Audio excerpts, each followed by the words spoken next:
আরে তোরা ইন্টারভিউ দিতে যাচ্ছো, তোদের নাম কি? স্যার আমি হলাম রাজু, নামের মধ্যেই রাজ আছে, মানে রাজাদের মতো ভুলিয়ে। আচ্ছা আচ্ছা ঠিক আছে। আচ্ছা তো তোর নাম কি? স্যার হ্যাঁ আমিও হলাম রাজু। আরে ধুর, কি করছিস তুই? রাজু ওকে, রাজু তো আমি, তুই তো মিঠু। হ্যাঁ স্যার, মানে আমার নাম মনে হচ্ছে না আমার। জীবনে প্রথম তুমি একজন দেখলো যে নিজে নাই মনে একটা অবস্থা। স্যার ও আসলে এত ইমোশনাল যে পরীক্ষার দিন ওর নিজের নাম শুনতে। রাজু কত 5+5 কত হয়? হ্যাঁ এটা তো খুব সোজা, 5 + 5 11।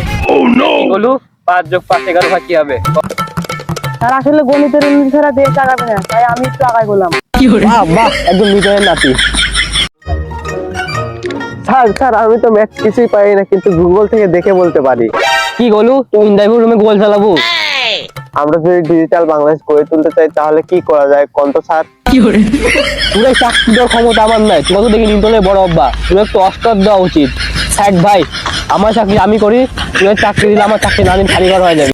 দেখ মিঠু, এদের চাকরি করে লাভ নাই। ইও বোকাচোদা, আর দোকানও বোকাচোদা, আর অফিসে বোকাচোদা, আর বাড়িও বোকাচোদা, আর সবাই বোকাচোদা। একা চাকরি করে লাভ নাই, আমরা ভ্যান চালাই খাই আর অন্য জায়গায় যাই। ভাই এদের চাকরি করবো না।